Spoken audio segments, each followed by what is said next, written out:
जय हिंद दोस्तों, स्वागत है कन्हैया दयाल जी के YouTube चैनल पर।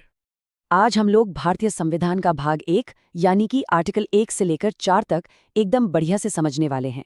और यकीन मानिए, ये सेशन खत्म होने के बाद भाग 1 से जुड़ा एक भी डाउट आपके मन में नहीं रहेगा और एग्जाम में कोई भी सवाल नहीं छूटेगा। ये टॉपिक एसएससी, रेलवे और पुलिस जैसे एग्जाम्स के लिए तो मतलब रामबाण है। तो चलिए बिना देर किए शुरू करते हैं। तो चलिए खोलते हैं अपने संविधान की किताब का पहला पन्ना और सीधा चलते हैं अनुच्छेद 1 पर। ये आर्टिकल हमारे देश की पहचान बताता है कि आखिर हमारा देश है क्या। आर्टिकल 1 बिल्कुल साफ साफ कहता है, इंडिया यानी भारत राज्यों का एक संघ होगा। अब देखिए, यहाँ पर दो बातें हैं जिन पर गौर करना है। पहली, हमारे देश के दो नाम हैं संविधान में, इंडिया और भारत। और दूसरी जो सबसे जरूरी चीज है वो है ये शब्द राज्यों का संघ यानी यूनियन ऑफ स्टेट्स। अब सवाल उठता है कि भाई हमारे संविधान बनाने वालों ने अमेरिका की तरह फेडरेशन ऑफ स्टेट्स की जगह यूनियन ऑफ स्टेट्स शब्द क्यों इस्तेमाल किया। तो देखिए, डॉक्टर B.R. अम्बेडकर ने इसकी दो बड़ी वजह बताई। पहली ये कि भारत का जो संघ है वो राज्यों के बीच किसी समझौते का नतीजा नहीं है, और दूसरी, किसी भी राज्य को इस संघ से मतलब भारत से अलग होने का कोई अधिकार नहीं है। ये संघ टूट नहीं सकता, ये अविनाशी है। तो सबसे जरूरी बात जो एग्जाम में बार बार पूछी जाती है वो ये है कि भारत विनाशी राज्यों का अविनाशी संघ है। इसका मतलब क्या हुआ? इसका मतलब ये कि संसद राज्यों के नाम, उनकी सीमाएं, उनका एरिया सब बदल सकती है, लेकिन देश यानी हमारा संघ वो हमेशा एक रहेगा। किसी भी राज्य को भारत से अलग होने का अधिकार बिल्कुल भी नहीं है।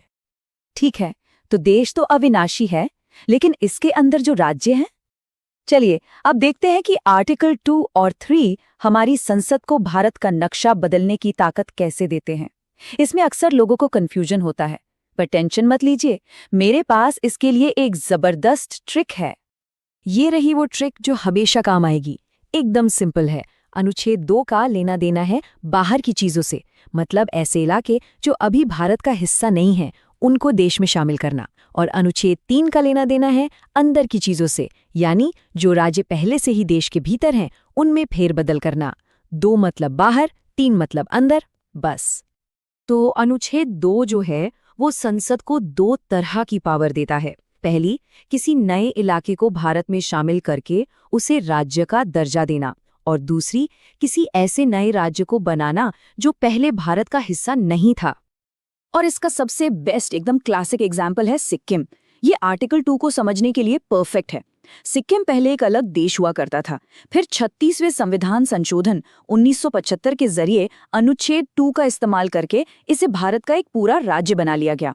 ये एग्जामिनर का फेवरेट सवाल है, इसे याद रखिएगा। अब आते हैं अनुच्छेद 3 पर, जो देश के अंदर की बात करता है, मतलब आंतरिक पुनर्गठन। इसके तहत हमारी संसद किसी भी राज्य का एरिया बढ़ा या घटा सकती है, उसकी बाउंड्री बदल सकती है, यहाँ तक कि उसका नाम भी बदल सकती है, या फिर किसी बड़े राज्य को तोड़कर एक नया राज्य भी बना सकती है। इसके उदाहरण तो हम सबने देखे हैं, जैसे 2014 में आंध्र प्रदेश से तेलंगाना को अलग करके एक नया राज्य बनाया गया, या फिर साल 2000 में बिहार से झारखंड बना और उत्तर प्रदेश से उत्तराखंड बना। ये सारे बदलाव अनुच्छेद 3 के तहत ही हुए हैं। तो अब हम आ गए हैं भाग 1 के आखिरी आर्टिकल पर, अनुच्छेद 4। ये आर्टिकल हमें बताता है कि जो आर्टिकल 2 और 3 में बदलाव करने की बात हो रही है वो आखिर होता कैसे है, क्या प्रोसेस है उसका, और ये बहुत ही जरूरी है। अनुच्छेद 4 साफ कहता है कि आर्टिकल 2 और 3 के तहत कोई भी बदलाव करने के लिए संसद को सिर्फ साधारण बहुमत यानी कि सिंपल मेजॉरिटी चाहिए। इसका मतलब है कि जितने लोग सदन में मौजूद हैं और वोट कर रहे हैं, बस उनके आधे से एक ज्यादा वोट चाहिए बिल पास करने के लिए। जैसे 100 लोग वोट कर रहे हैं तो सिर्फ 51 वोटों की जरूरत है। अब जरा सोचिए, एक तरफ है ये इतना आसान सा प्रोसेस, और दूसरी तरफ है अनुच्छेद 368 के तहत संविधान में संशोधन करने का मुश्किल प्रोसेस, जिसके लिए स्पेशल मेजॉरिटी चाहिए होती है।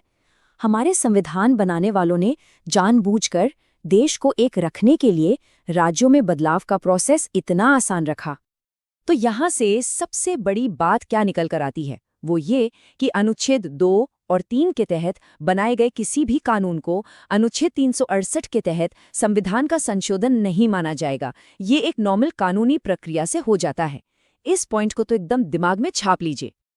तो दोस्तों, ये था हमारे संविधान का भाग 1, आर्टिकल 1 से 4 तक। हमने देखा कि भारत राज्यों का संघ क्यों है और हमारी संसद कैसे सिर्फ एक साधारण बहुमत से देश का नक्शा बदल सकती है। मुझे पूरी उम्मीद है कि अब इसमें कोई भी डाउट बाकी नहीं होगा। अगर ये डिस्कशन पसंद आया और आगे भी इसी तरह पूरे संविधान को आसानी से समझना है तो फिर चैनल को सब्सक्राइब करना तो बनता है। हमारा अगला टॉपिक होगा भाग 2, नागरिकता। क्या आप तैयार हैं ये जानने के लिए कि भारत का नागरिक कौन है और नागरिकता कैसे मिलती है? तो मिलते हैं अगले विश्लेषण में। जय हिंद।